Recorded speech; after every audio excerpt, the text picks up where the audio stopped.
Okay, this is an impromptu. I wasn't planning on having a video today.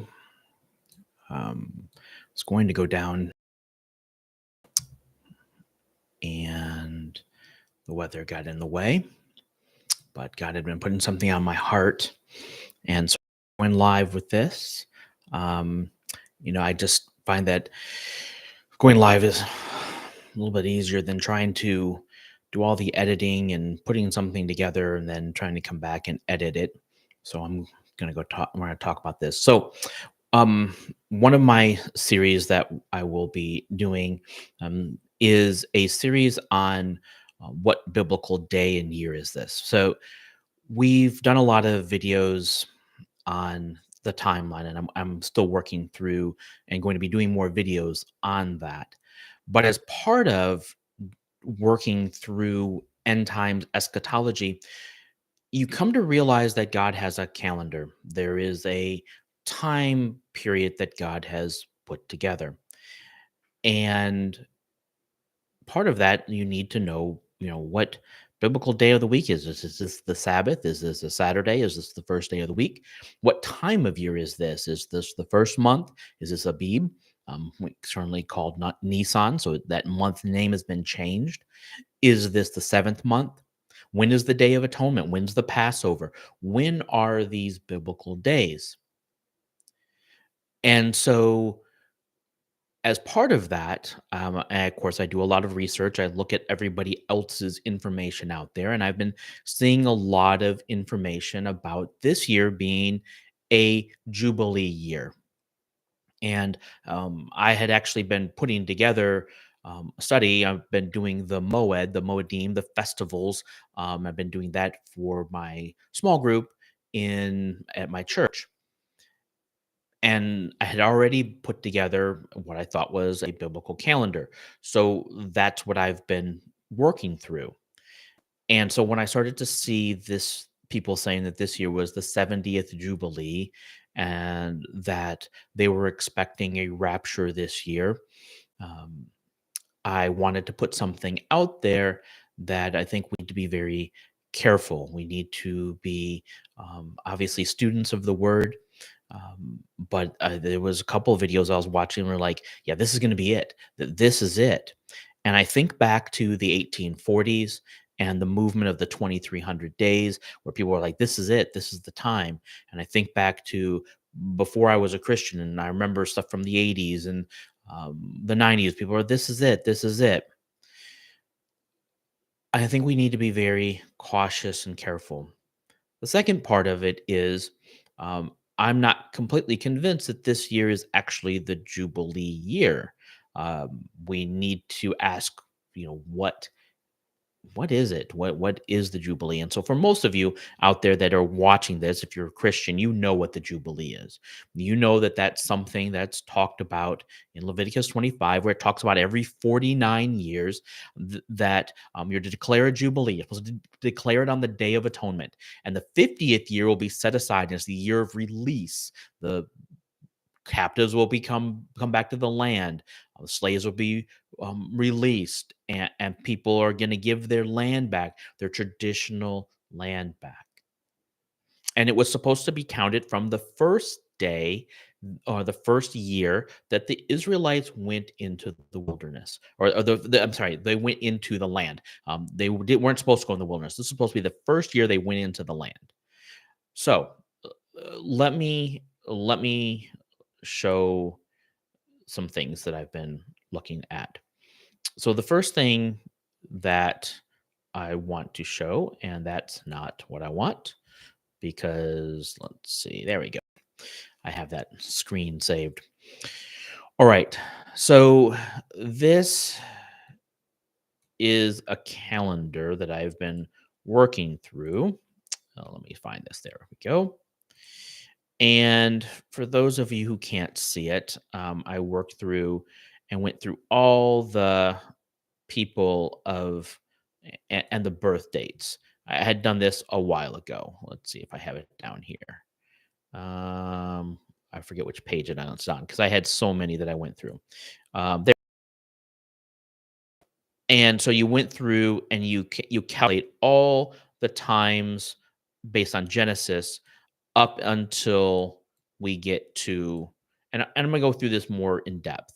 I'm just kind of putting something out there in case Christians come back, oh my goodness, the rapture didn't happen. There's, what the so I want to show a couple of things. So I'm gonna go back to this page here. And hopefully you'll be able to see it. A year, we get to the year of the birth, get to Abraham. We get to 1948. Just using the Old Testament. I should have left that up there. 1948. Then we go through and we get to the birth of Isaac when he's 100 years old in 2008. Then we get a biblical Exodus date of 2448. That is 430 years from the covenant and 400 years of the descendants being in the land. And you get this information from Galatians 3:16 and 17. You get this information from Exodus 12:40 and 41. So you find, because if you go to try to calculate after Isaac, you try to calculate when people are born, for the 12 descendants of Jacob, and all, you just lose track of it. The Bible doesn't record those, but it does give you some shortcuts, and those shortcuts can lead you to this date. Now, what happens then? So let's go over here. So you see that these are the dates here, and I'm going through in the Nahor. And so we get to Abraham and we get to this covenant date.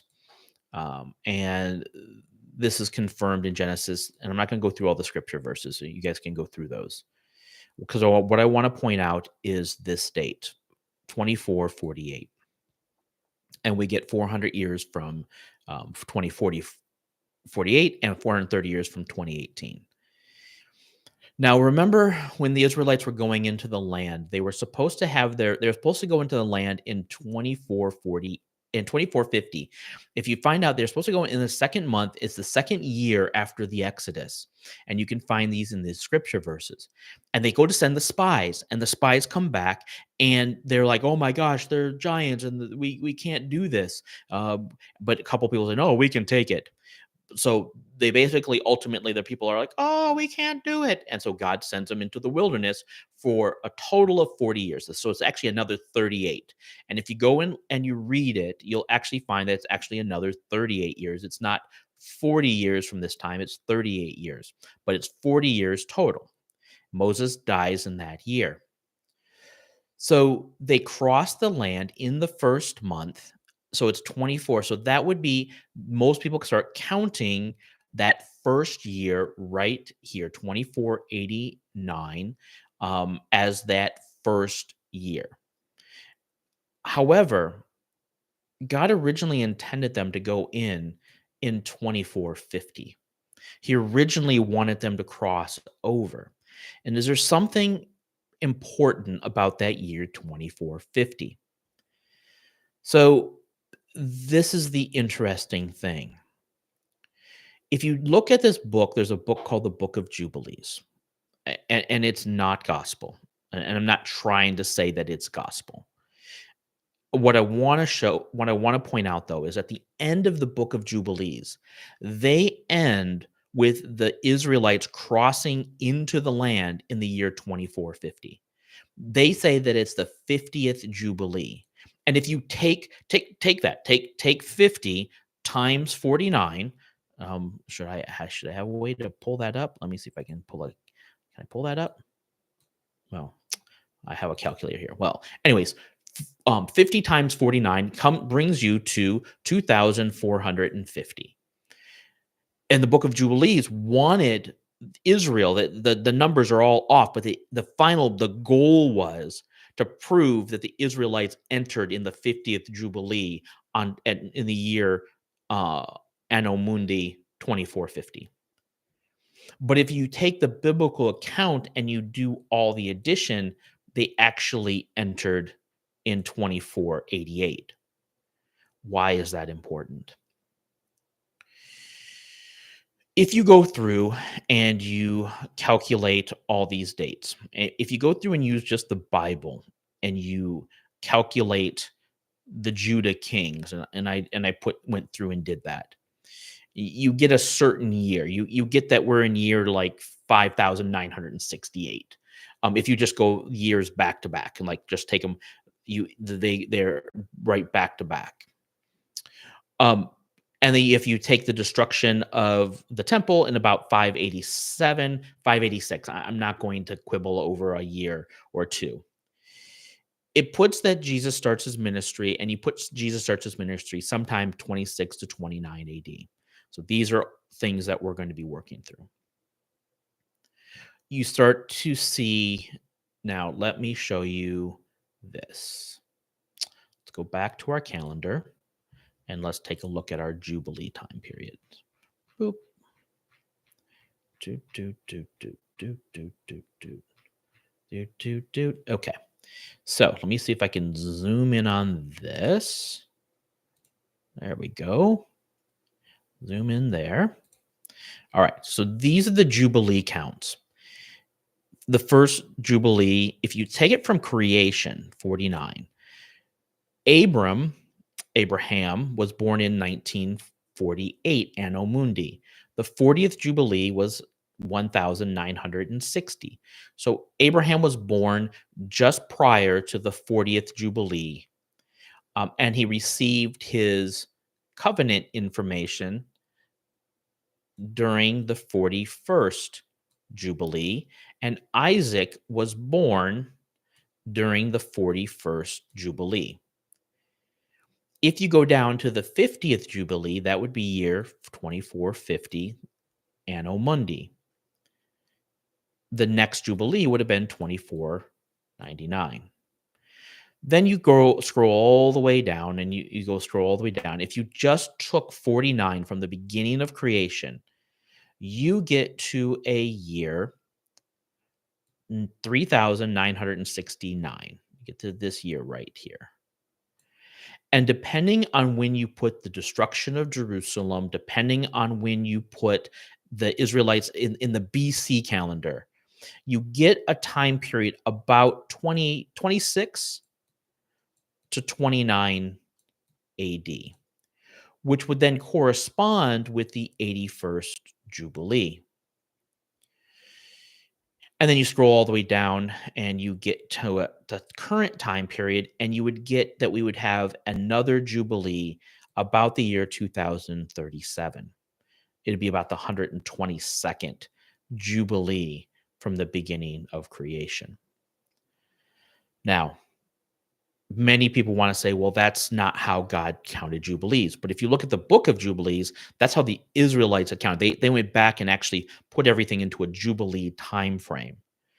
And the question here is, did God intend for the Jubilee to start here? Or did God intend for the Jubilee to start here? That's the thing that we have to deal with. So if we go back and we look at this one, and this ties all into, and the reason I'm doing it, because remember, the issue is Jesus said that no man knows the day or the hour that my return will be. No one knows the day and the hour. I think one of the reasons that we don't know the day or the hour is because of calendar confusion, because of what biblical year is this? What biblical day is this? I think we have a general sense, but I don't think we really know. Did Jesus come in 26, 27, 28, 29 AD, 30? Did he die in 30, 31, 32, 33? There's disagreement on exactly what year these things occurred. But if we were to take the Jubilees from the beginning, we begin to see some patterns here that are very interesting. So the question is did the Jubilee start here, or did the Jubilee start here? If we calculate on the BC calendar, right? So we're on the BC calendar, and we say that the temple was destroyed in 586, or 587. Again, I'm not going to quibble over a year. We see and we go back and we find that there's good dating that the first temple was being built in the 4th year of Solomon's reign, which was about 966 or 967. The division of the kingdoms between northern and southern was about 930, which then puts the Exodus date at about 1446 BCE, 480 years prior to the temple. And we get a first look in this year, and they actually enter the land in this year. Okay. If you go down and you keep this chronology, you get down here to the year Anno Mundi 3920 in about the year 27 BCE, or it might be 26 BCE, depending on which one you want to take. I think I actually have those flipped. Yeah, I have to go back and look. Yeah, I'll look and say. But so either way, we're about 26 or 27 for Jesus's ministry based on this. Now, if we look at, okay, this is a little bit confusing. This picture is a little bit confusing. What I want you to see is that this is our Anno Mundi, what the year, if you start from the biblical year 1, when creation, versus going through the BCE era. So this is BC. These are the ideas for Jubilee. And then this is the first look. So this is the calendar for when they enter canon. So that would be the year 1406, and some of the years that we have, and then this was kind of the first look concept. So what that means is there's 2 scripture verses that people have used to justify their view. The current view of 2024 Jubilee bases it upon this actually entering the land in 1406.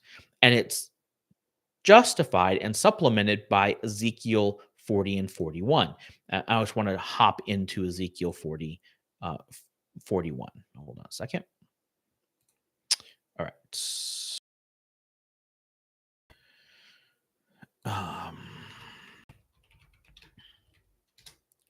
Okay. So in the 25th year of our exile, at the beginning of the year, on the 10th day of the month, in the 14th year after the city was destroyed, in this exactly the hand of Jehovah was on me and brought me there in the visions from God. So this is a vision of the new temple. It happens 14 years after the destruction and the 25th year of the exile. Remember that they were exiled initially, and then the Babylonian kings installed their own people, but then they rebelled too, so they eventually destroyed the city. The city was destroyed, again, about 586, 587.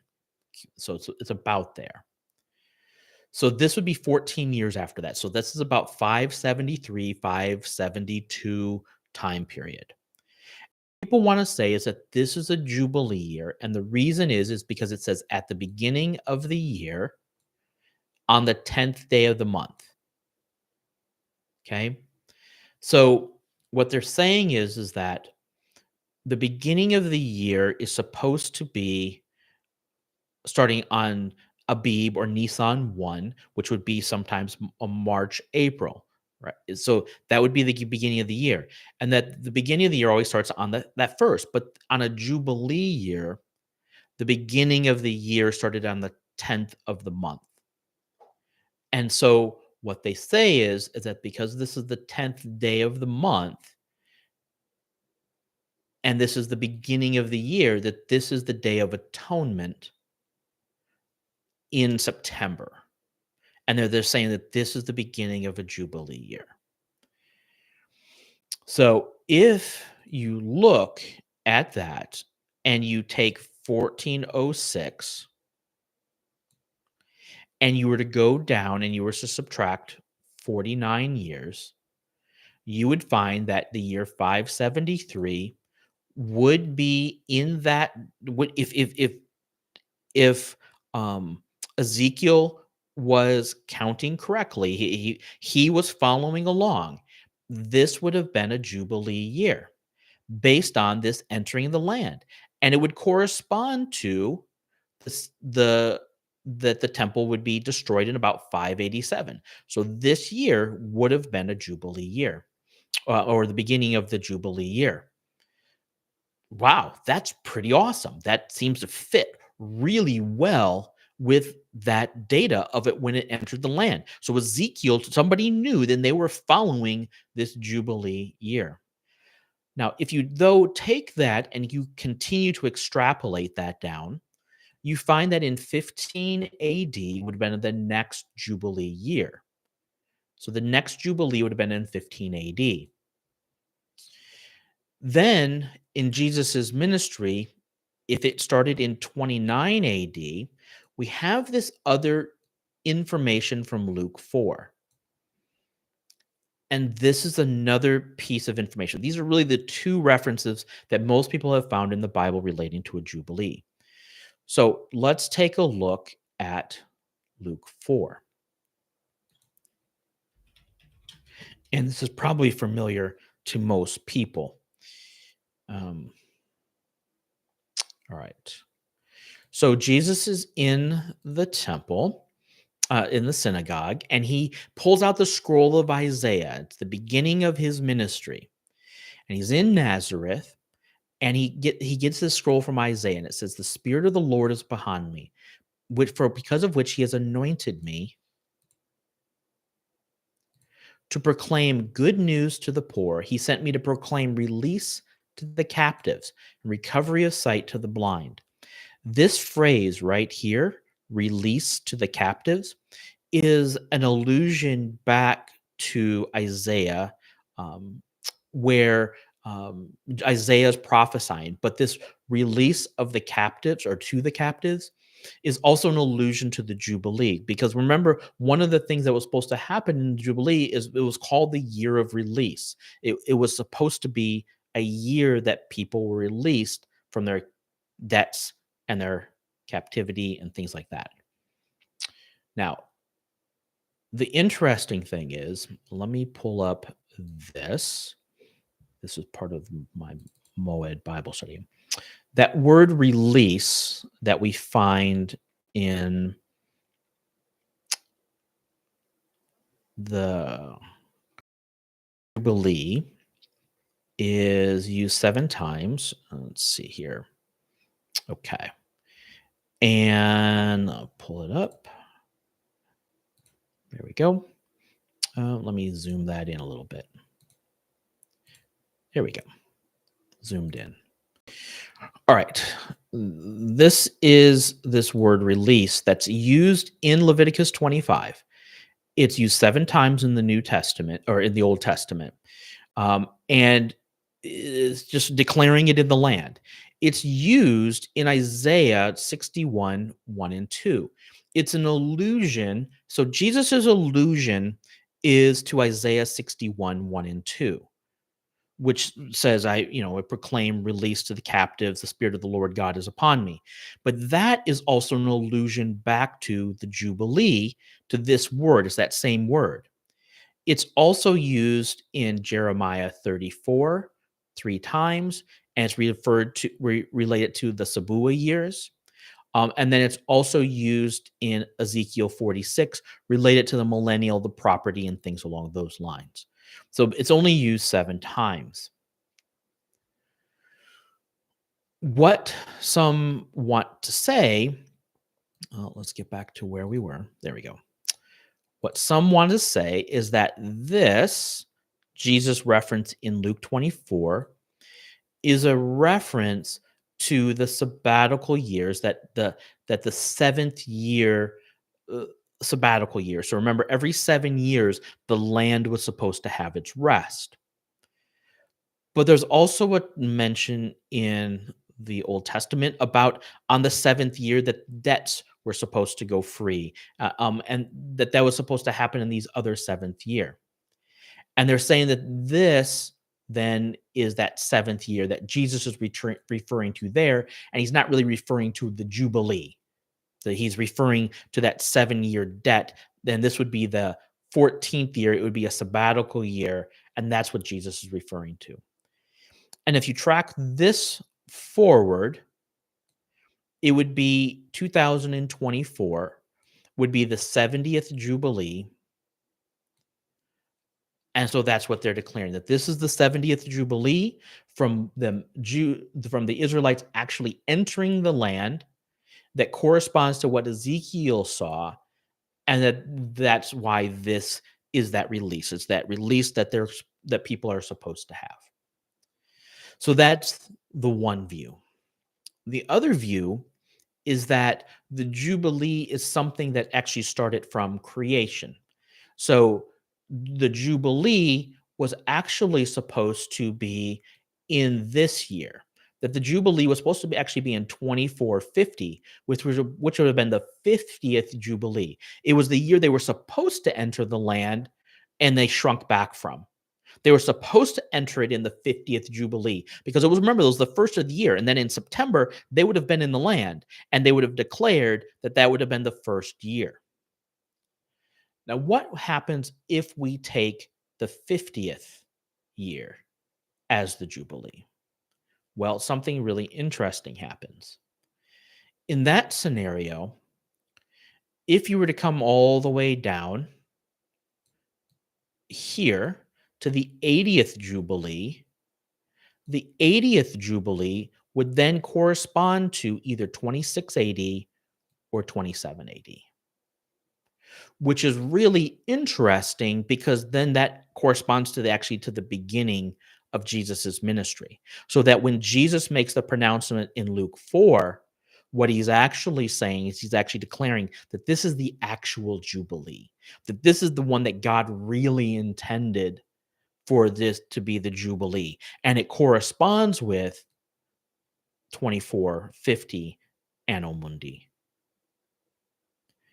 Now, some people want to say, well, that can't be the case. It can't be 27 AD because it's the 15th year of the reign of Tiberius. And we find that in Luke as well. Luke says that John the Baptist began his ministry in the 15th year of Tiberius.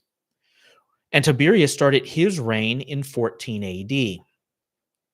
Well, there's also an issue is because actually he started reign as co-precept with his father in 12 AD. So what year is this 15th year that Luke is referring to? So I'm just bringing up what the problem that people say. So here's the other next issue.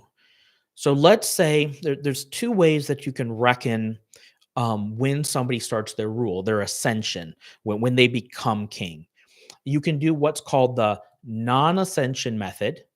The non-ascension method is where the first year, whether there's a partial year, is counted as the first year of your reign.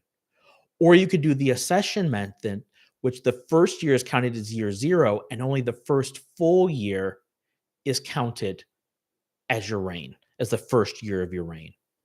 Not to mention that some people also counted their beginning of their reign when they co-ruled. And you can go look this up on Wikipedia. Actually, I have it right over here on Wikipedia, and you can look this up. Let me pull that back up. You can look this up and read all the way through this, and it talks about what Tiberius and that he had co-rule with his father. I'm not going to go through and read all this, but I'm just letting you know, this is here. You can find this. So it's pretty well attested to that Tiberius started in 14, but that he also had co-rule with his father in 12 AD. So you could make a case. We don't know how Luke was using this. We don't know how there's different historians that use it different ways. We don't know how Luke, as a historian, was counting the 15th year. We could look at somebody like Tacitus or Josephus or somebody who's a really good historian, and we could find out how they're using it. But the only one that we really know that documented in the 15th year of Tiberius is Luke, which means that if Luke, you could get any date from 26 to 29 AD being the 15th year, because if he counted his rule as a co-rule in the non-ascension method, would be year one.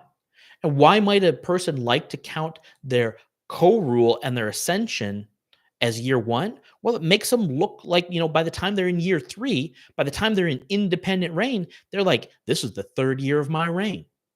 It makes them look, it establishes it early.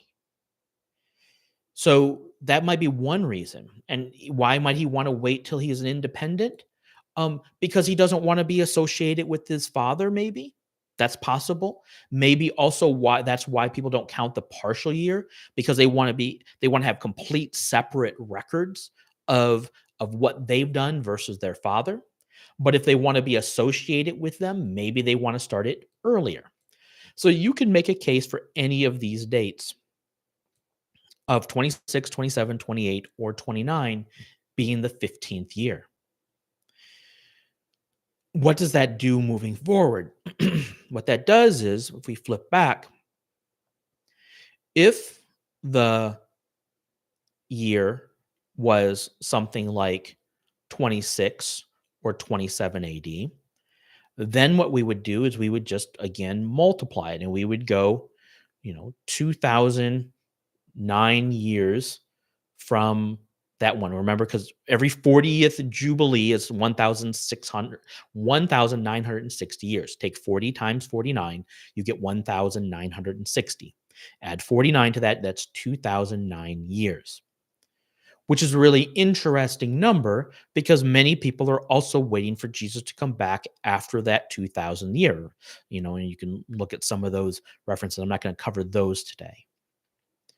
But that means is, if Jesus was first year of ministry was 27 AD, 2009 years would be 2036. If it was 26, the next year of the Jubilee would be 2035. If, let's say, for example, that the beginning of the year was 28 AD, the next Jubilee would be 2037. I hope you see where I'm going with all of this. Where I'm going with this is to say, we don't know how God is counting the Jubilees. Did God intend for the Jubilee to start at creation and for this to actually, the 50th, to be the Jubilee? Or does God honor Israel's disobedience and he counts the Jubilees from this date? I don't know. We can make an argument either way, and people will, and they do. My sense is that this is probably more accurate. The Book of Jubilees tried to make a big deal of them entering on the 50th Jubilee. They went so far as to really change things around. You can see how they changed the numbers from the book of Genesis. Abraham lived different lengths of years. They really changed some of those time periods to make Israel enter the land at the 50th Jubilee. They made this date Anno Mundi 2450. So that's really interesting in my mind. What that means is that the next Jubilee would be in Anno Mundi 5929. There's, yeah. So if you're a Christian who comes over here and you see and you've been frustrated and nothing happens on 24 AD, 2024 AD, and you were thinking this was the 70th Jubilee and that the rapture was going to happen on that date, and this is what was going to happen, I would tell you to not necessarily be discouraged. If you're premillennial and that's what you really think, don't be discouraged. Don't fall by the wayside. Don't feel like, oh, this is just This is wrong. This is all completely wrong. This Jubilee thing is all off. I'm not saying that it's going to happen that way, but I tend to think that God is going to do something on the Jubilee as well. I think he is going to honor his fall Moedim. He's going to honor Yom Teruah, Yom Kippurim, and Sukkot, the Feast of Tabernacles. I think he's going to fulfill those. And I think that there's a reason that he has the Jubilee there as well. Because when I do the Moed study and I work through that, and I will eventually get that up on the channel, I'm going to show why I think that that is a picture of that time period, the picture of that regathering, the picture of them bringing them back in the land. And so, anyways, that next one would be the 121st Jubilee, which means that 120 years or 120 Jubilees would be completed, um, which is, again, an interesting number when you think about biblical numbers. Doesn't mean that that has to happen that way. Many people say, well, generations are um, they like to do 50 times 120, which gives them 6,000 years as a nice equal round number. And they use this 50 as a jubilee and the 120 as the years that the God gave, that I'm my spirit won't strive with man forever. I'm going to limit their lifespan to 120 years. So, but the question is how are the jubilees calculated? Because if the jubilees are actually calculated as 49, and you get that number right there, then the number comes out to what was that number? Yeah, let me calculate that out real quick. Yeah, 5,880 years. But if you then add that last time, is that because the last part of that jubilee, then God's allowing that 49 years to end, then you come in with 5929. So he's actually allowing that full course of time to run its time. Um, so I have more to say on the calendar. I have more to do there, but this was just something quick that I wanted to put out there, to talk to Christians who might be discouraged. Or I was reading a post, somebody had said this was the 70th jubilee, and under there I was reading the comments, and somebody had said, I'm not sure what calendar to know. I'm confused. I'm not sure what this all means. And she was like, am I supposed to be keeping this feast? Am I not? And I put in the comments something, to say, look, God, Paul says, don't let people be a judge of you regarding Sabbaths and festivals and feasts and new moons. Don't let somebody judge you regard that. You keep what God has put on you to do and to keep. And then secondly, no one, Jesus says, will know the day or the hour of my return. And one of the paramount reasons, I believe, is we don't know what biblical year this is. We don't know what biblical day this is. I've been following the fall feasts, and I've seen 5 different dates for the fall feast. Somebody celebrated the Feast of Trumpets, the Feast of Yom Teruah. I shouldn't call it the Feast of Trumpets, and I'll explain why when I do it. But somebody celebrated back in August, and the Day of Atonement back in August. And there's another group that celebrated in the middle of September on a couple different days, and there's another group that's going to celebrate it in October. So we don't know what day it is, and people will argue and disagree over which day it is. And what I tell, we have to hold all of them in attention. Not like attention, like you're standing at attention, but attention as like a rope being pulled apart, that there's a tension there, that we have to be watchful and waiting. That's why we have to be watchful. We have to be watching for the king's return, because we don't know which day it's going to be. And we shouldn't, but he tells us to watch. And he also says that we should know the season. So remember, he said, learn the parable of the fig tree. When the fig tree sprouts a shoot, you know summer is near. And that's in a reference to his return. So we need to be watchful. And we also know from First Thessalonians what Paul says, that I have no reason for anyone to teach you. You know these things. You're people of the day. You're not people of the night. You're people of the day. You should know that time and season of when things are going to happen. And I think we do know the season. I really do think that there's a good chance that Jesus could return within the next 20 years.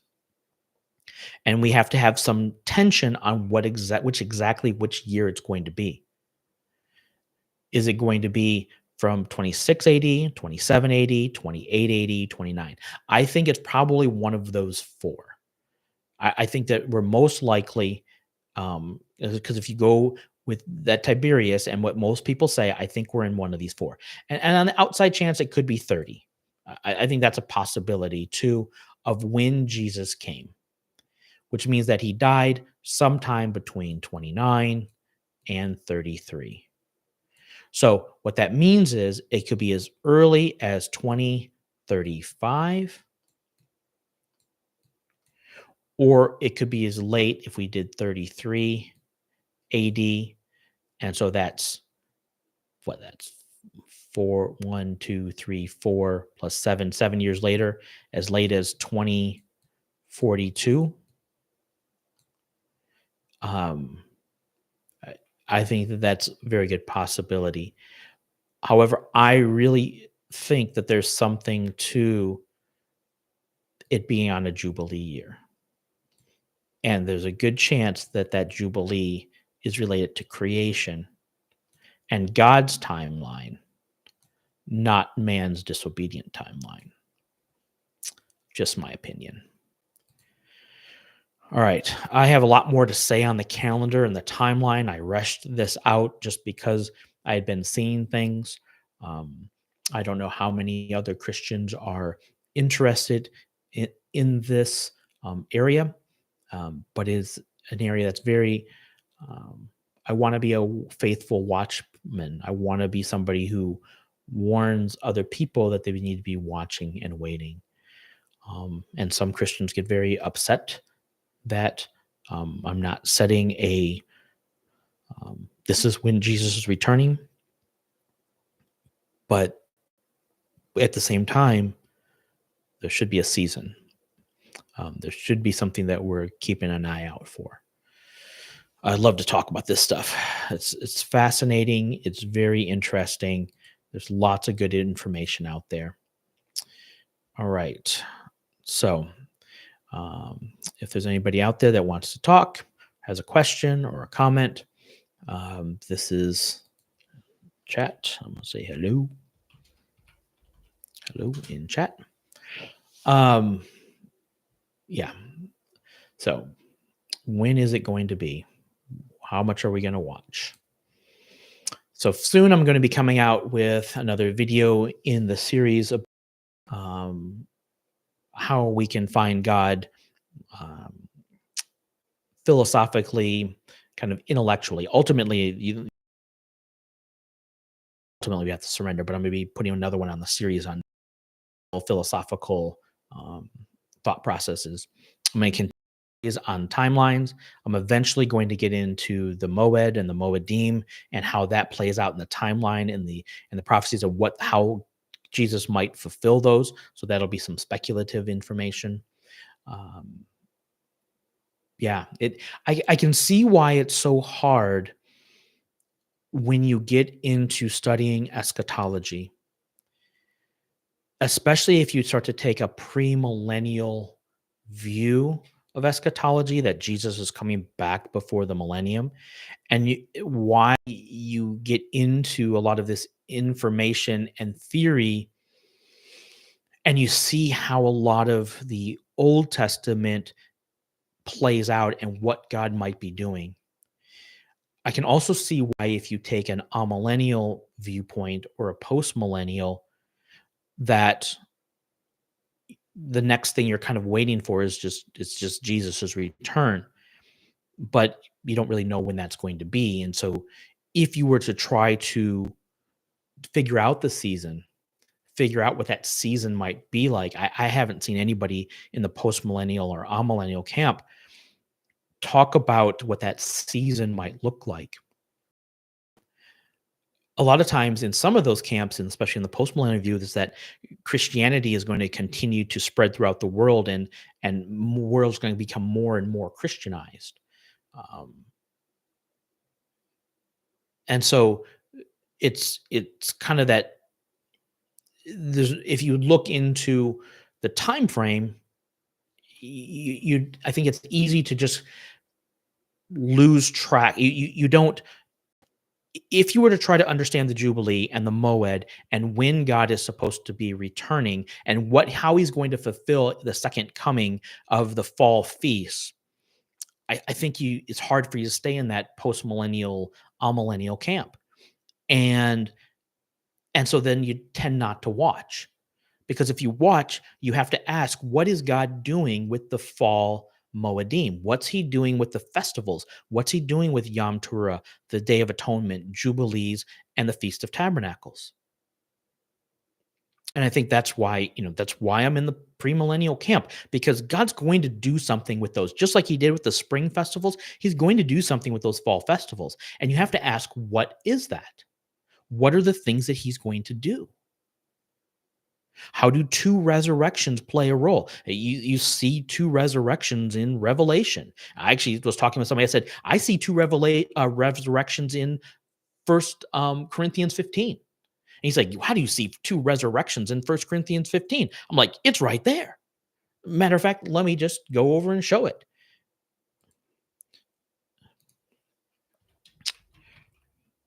First Corinthians 15. Paul is talking about concerning the resurrection of the dead. He says, look, if Christ, this is Revelation 15, I'm sorry, 1 Corinthians 15:12. If Christ is preached as raised from the dead, how can you say there's no resurrection of the dead? If there's no resurrection, then Christ has not been raised either. But we will be false witnesses, right? But you get into verse 20. But now Christ has been raised from the dead. He is the first fruits of them who have fallen asleep. Fruits, it harkens back to that spring festival, spring Moedim, the Feast of Weeks. For since through a man came death, also through a man came the resurrection of the dead. Just as in Adam all die, so in Christ all will be made alive. Christ's resurrection made the way for everyone to be resurrected. I covered this in my Adamic covenant series. Everyone will be resurrected. Everyone will be made alive. But each in his own group. Christ is the first fruits. Okay, so Christ is the first fruits. He's the one special one of the resurrection. But then those who are at Christ's coming. So when Christ comes, there's going to be another resurrection. Then the end. So they're saying that there's another, then the end, when he hands over the kingdom to the Father. Then the end. That's another resurrection, when he hands over the kingdom to God the Father, and he's abolished all rule, all authority, and power. Then the end, that's the Adamic resurrection. That's the second one, where everybody, but the first one are those who are at Christ. So if we are at Christ, we will be resurrected at his coming. So, yeah. All right. Good deal. All right. Well, I am going to stop there, and good times. I hope everyone be blessed that's watched this later, And if you come to this later and you were thinking that there was going to be a rapture in the Day of Atonement or the Feast of Trumpets, the Yom Teruah, which is, so if you're watching this anytime after October 20th and there's been no rapture or resurrection, then you really have to question what's God's time frame. All right. Be blessed. Comment below. Appreciate everybody. Take care.